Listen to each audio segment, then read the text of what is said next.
Et tout d'abord, Nathalie Loiseau, bonjour. Bonjour. Tête de liste La République En Marche. Nous voici ensemble pour 20 minutes environ en vertu des règles fixées par le CSA. Je suis en compagnie de mon camarade Frédéric Seyss. Bonjour. Bonjour. Frédéric, Nathalie Loiseau, quelle Europe voulez-vous ?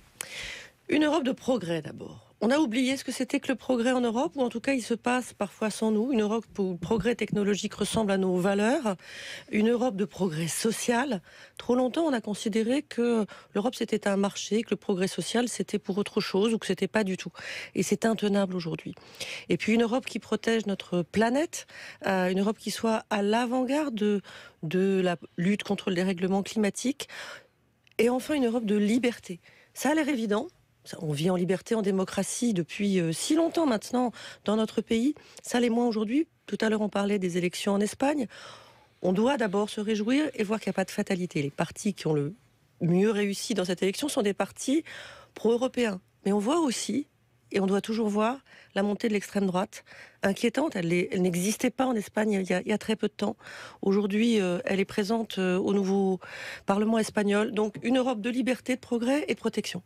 Frédéric Seyss. L'extrême droite en Espagne, c'est le parti qui s'appelle Vox. Oui. Vous avez, félicité ce matin le parti Ciudadanos, qui est le parti centriste qui correspondrait grosso modo à En Marche, même si les situations ne sont évidemment pas symétriques. Ce parti Ciudadanos s'est allié avec Vox, avec l'extrême droite, en Andalousie. Est-ce que malgré ça, vous leur maintenez vos félicitations ? On a eu ce débat avec Ciudadanos à plusieurs reprises, et vous avez, si vous avez vu ce que j'ai écrit ce matin, vu aussi que je mettais en garde contre la montée de l'extrême droite.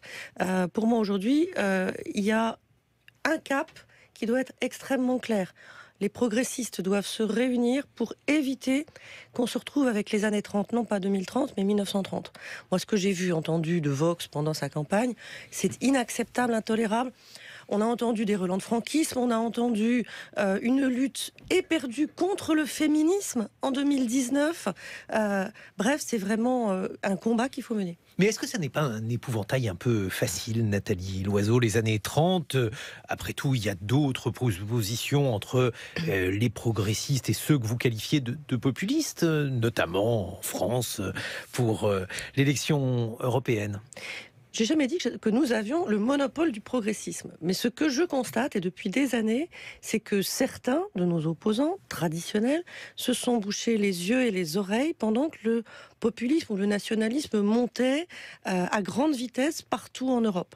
Ce que je constate, c'est que encore hier, quand on interroge François-Xavier Bellamy sur la Hongrie, de Viktor Orban sur le Fidesz, son parti, il dit bien sûr nous allons rester alliés avec le Fidesz. C'est quoi la Hongrie de Viktor Orban ? C'est un pays où les libertés reculent, c'est un pays où l'antisémitisme monte, où le pluralisme de la presse est combattu, où la justice n'est plus indépendante. Je suis désolée, on ne peut pas fermer les yeux et les oreilles et on ne peut pas se dire on fait comme si on n'avait rien vu. Alors, bienvenue dans le clan des progressistes pour ceux qui ont envie de combattre ça. Je trouve qu'on a eu trop longtemps une espèce d'indifférence à quelque chose qui va contre nos valeurs. Regardez la Pologne. Regardez ce que Kaczynski a dit il y a 2 jours ou 3 jours sur les LGBT qui sont une menace pour la Pologne.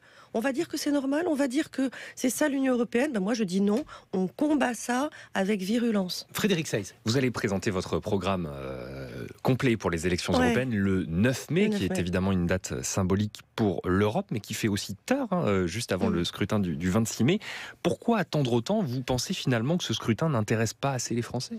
Alors, un constat, les Français jusqu'à présent n'étaient pas rentrés dans la campagne. C'était en train de changer. Moi, je fais le tour de France en permanence. J'étais 3 jours en Bretagne en fin de semaine et c'est en train de changer. Mais jusqu'à présent, les gilets jaunes, le grand débat, l'incendie de Notre-Dame, c'était des sujets qui parlaient fortement aux Français. C'est pas la peine de venir faire une sorte de concurrence qui nous aurait conduit plutôt au silence qu'à autre chose. Mais c'est une question donc d'organisation médiatique ou c'est le fait que votre programme n'est pas encore prêt ? Il est tout à fait prêt, il est même imprimé, il est même dans mon sac.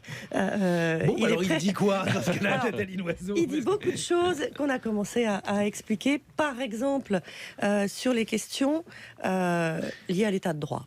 On en était là de notre conversation. Mais alors ça, c'est quand même étonnant que vous insistiez là-dessus, parce qu'aujourd'hui en France, comme vous le savez, il y a eu une polémique sur les violences à l'encontre des manifestants, sur le fait que l'état de droit aujourd'hui, eh bien, il a été que peut malmener par ce projet de loi et qui vise, paraît-il, à diminuer le nombre de casseurs dans les manifestations, mais va limiter aussi les libertés publiques, Nathalie Loiseau. Écoutez, nous avons la chance d'être dans un pays particulièrement attaché à l'état de droit. Ce projet de loi que vous citez, c'est le président de la République lui-même qui l'a transmis au Conseil constitutionnel.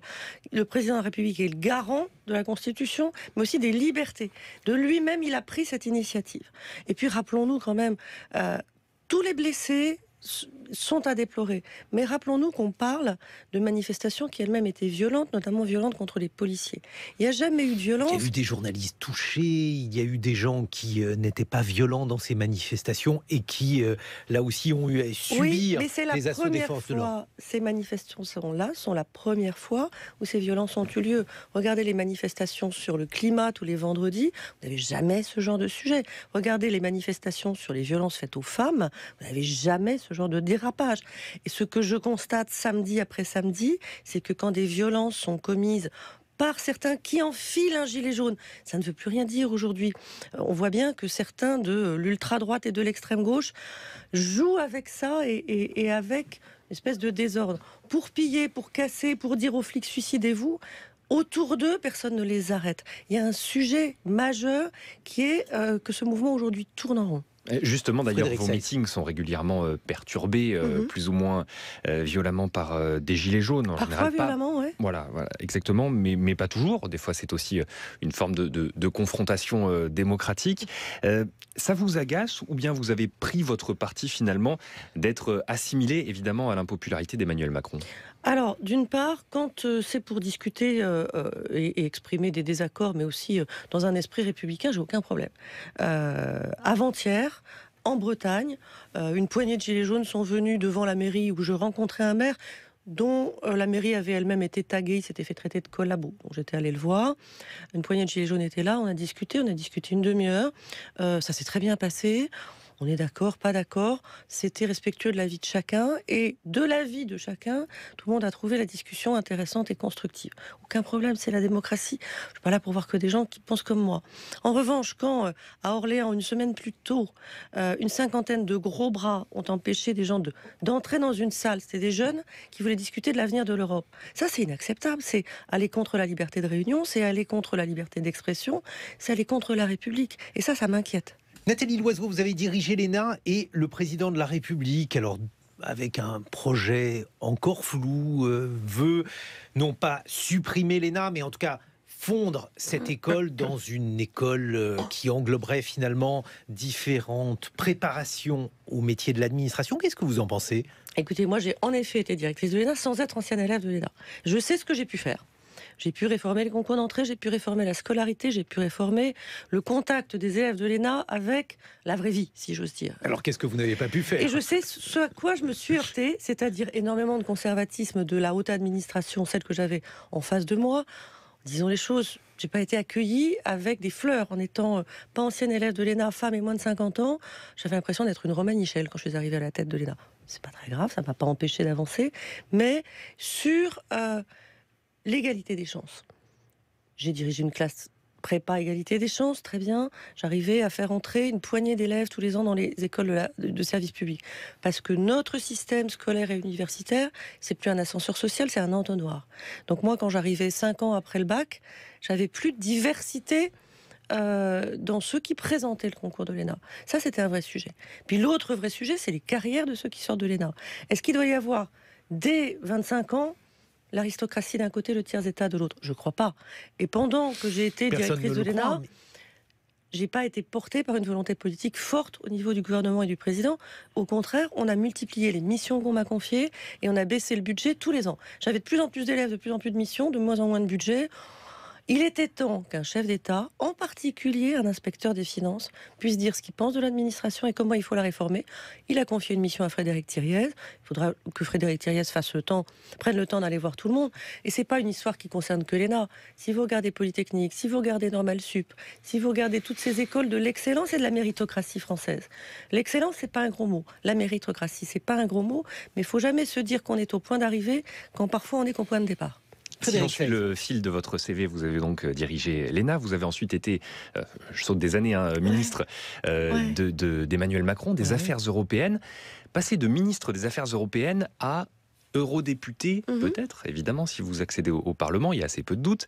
Est-ce que vous n'allez pas avoir beaucoup moins de pouvoir pour peser? C'est un verbe, peser, que vous utilisez beaucoup. D'abord, je suis entrée en politique pour essayer de changer la donne, en particulier sur les questions européennes. C'est pour ça que j'ai rejoint Emmanuel Macron dans la campagne européenne. C'est un engagement très ancien de ma part. Mais là, vous serez dilué parmi près de 800 parlementaires. Écoutez, d'abord, c'est pas une question d'ego personnel. Ce que je souhaite, c'est pouvoir former un groupe qui va peser, en effet, au sein du Parlement européen, pour sortir ce Parlement européen d'une sorte d'inertie qui a consisté à une cogestion entre la droite traditionnelle et la gauche traditionnelle pendant très très longtemps. Aujourd'hui, les enjeux sont tels, on a parlé de l'urgence écologique tout à l'heure, on ne peut plus vivre au rythme de l'Europe telle qu'elle s'est habituée. C'est-à-dire qu'en Europe, quand une décision est prise en moins de 2 ans, c'est la vitesse de la lumière. On n'a plus le temps. Moi, ce que je veux, c'est participer à la création d'un groupe nouveau, central, qui fasse la différence parce qu'il sera incontournable pour créer une majorité. Mais sur les pouvoirs du Parlement européen, alors au début le Parlement européen c'était un organe quasiment symbolique au niveau de l'Europe, il a gagné peu à peu du pouvoir ces dernières années. Oui, merci de le dire parce que je crois que beaucoup de Français ne s'en sont pas aperçus malheureusement. Ça ne va pas si loin que ça malheureusement, puisqu'il peut amender, il peut voter les textes, mais il n'a pas le pouvoir d'initiative sur les textes, sur les lois, sur les directives. Est-ce que vous voudriez, vous, aller plus loin? Est-ce que parmi vos propositions, vous souhaiteriez que le Parlement européen puisse avoir la capacité d'initiative, comme c'est le cas par exemple en France? Le Parlement français peut proposer ses lois. Un vrai Parlement doit avoir un pouvoir d'initiative et ne pas attendre qu'on lui soumette un texte pour pouvoir dire ça me va ou ça ne va pas. Donc pouvoir d'initiative, oui. Puis en matière budgétaire, aujourd'hui, le Parlement européen vote les dépenses, mais pas les recettes. C'est un drôle de Parlement, il faut aller plus loin. Les décisions ne sont pas prises par la Commission en Europe, elles sont prises par le Conseil, c'est-à-dire les représentants, les chefs d'État et de gouvernement et leurs ministres, et par le Parlement européen. Dans ce cas-là, il faut que le Parlement européen ait des vrais pouvoirs. C'est évidemment une proposition que nous portons. Mais ça veut dire changer le traité de Lisbonne. Mais ça veut dire que ceux qui sont au Parlement européen jusqu'à maintenant se sont habitués à ça. Nous n'avons pas de députés européens, nous arrivons. Changer les traités, ça n'est ni un totem ni un tabou. C'est pas un objectif en soi. Ceux qui disent si on change pas les traités, on va se rouler par terre, c'est-à-dire la France insoumise. D'abord changer les traités pour changer les traités, qu'est-ce que ça veut dire? Et puis se rouler par terre quand on est un seul parmi 27, en général ça marche pas très bien. Mais en revanche, quand il y a une nécessité, se dire que les traités ne sont pas gravés dans le marbre. Heureusement qu'on n'en est pas resté à la fin des années 50. Heureusement qu'on a réussi à faire l'euro. Heureusement qu'on a réussi à faire Schengen. Heureusement qu'on n'est pas resté au marché commun et à la CE du début. Nathalie Loiseau, vous êtes présentée en 1984 sur une liste alors que vous étiez étudiante à Sciences Po, une liste d'extrême droite, l'Union des étudiants de droite. Depuis, et vous avez confessé, je vous cite, une erreur de jeunesse. On a tous eu 20 ans. Alors du coup, dans le JDD, ce week-end, on s'intéressait à ce que faisaient les candidats à 20 ans. Beaucoup ont changé d'avis, sauf Frédéric Seyss, qui a toujours 20 ans. Qu'est-ce que vous lisiez à 20 ans? Quelles étaient vos opinions politiques, du coup, puisque vous n'étiez pas d'extrême droite, dites-vous?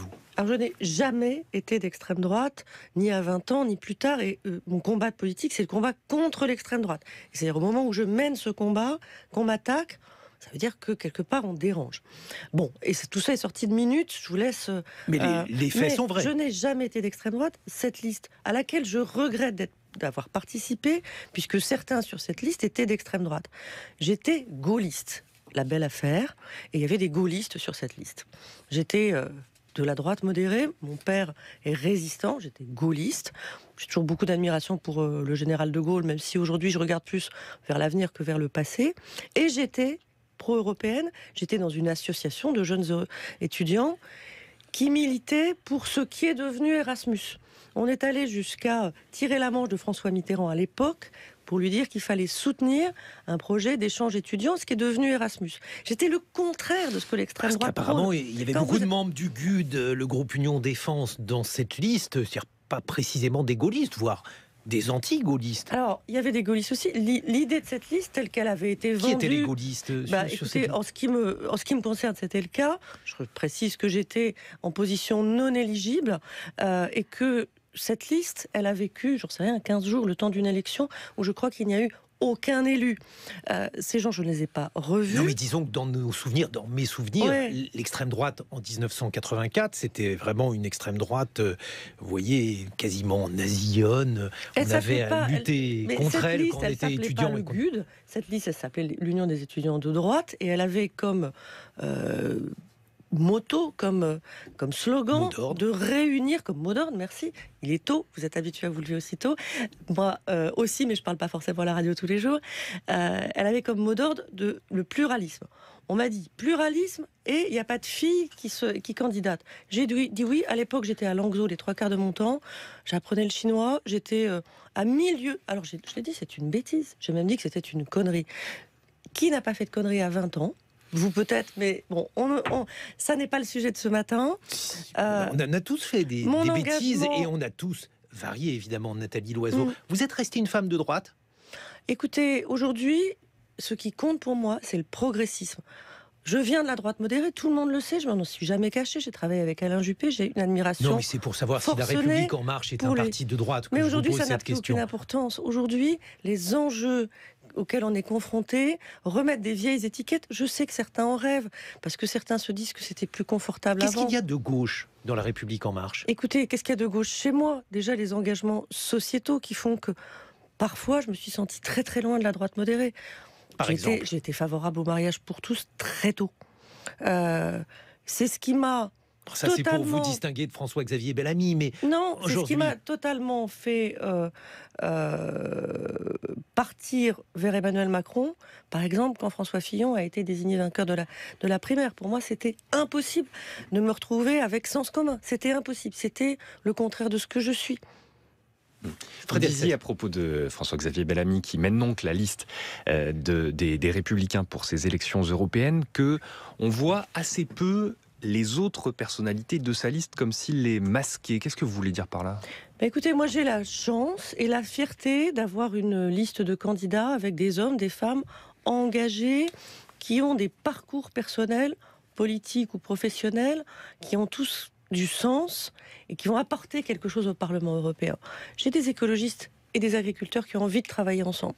J'ai des gens qui ont vécu en entreprise, des gens qui ont été journalistes, c'est pas un gros mot, des gens qui viennent de la droite modérée, du centre, de gauche, des écologistes qui se sont rejoints pour les européennes. Et tout le monde le sait, tout le monde les voit.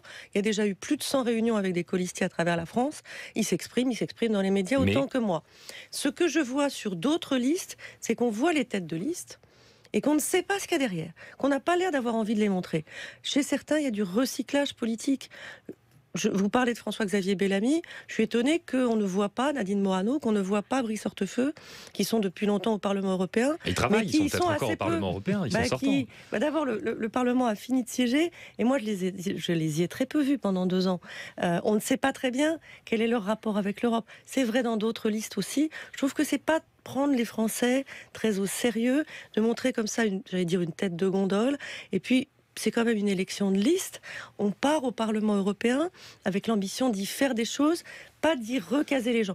Le recyclage, je l'ai déjà dit, je suis pour, mais pas en politique. Qu'est-ce qui vous distingue, dernière question, Nathalie Loiseau, d'une liste qui se pense également comme progressiste, celle de Raphaël Glucksmann, que l'on va recevoir dans quelques instants? En quoi sont-ils différents de vous? D'abord, notre capacité à rassembler. Vous avez vu qu'il y a autour de la liste que je porte, non seulement la majorité présidentielle comme elle existait en 2017, mais d'autres partis qui ont rejoint, les radicaux, Agir. Et puis vous avez Daniel Cohn-Bendit qui nous soutient, et puis vous avez Pascal Canfin, Pascal Durand qui nous rejoignent. Vous avez, j'étais en Bretagne, il y a une quarantaine de maires qui ne sont pas La République En Marche et qui ont décidé de nous soutenir. C'est le cas de 9 autres grands élus qu'il avait fait dans le journal du dimanche. Je suis partie dans l'île de la Réunion. Les élus de l'île de la Réunion nous ont soutenus alors qu'ils ne sont pas La République En Marche. Il y a une dynamique de rassemblement. Je ne suis pas absolument sûre de constater ça pour Raphaël Glucksmann. Je crois qu'il le déplore lui-même. Merci Nathalie Loiseau. Dans quelques instants, nous recevrons Raphaël Glucksmann. Vous êtes tête de liste La République En Marche pour ces élections européennes.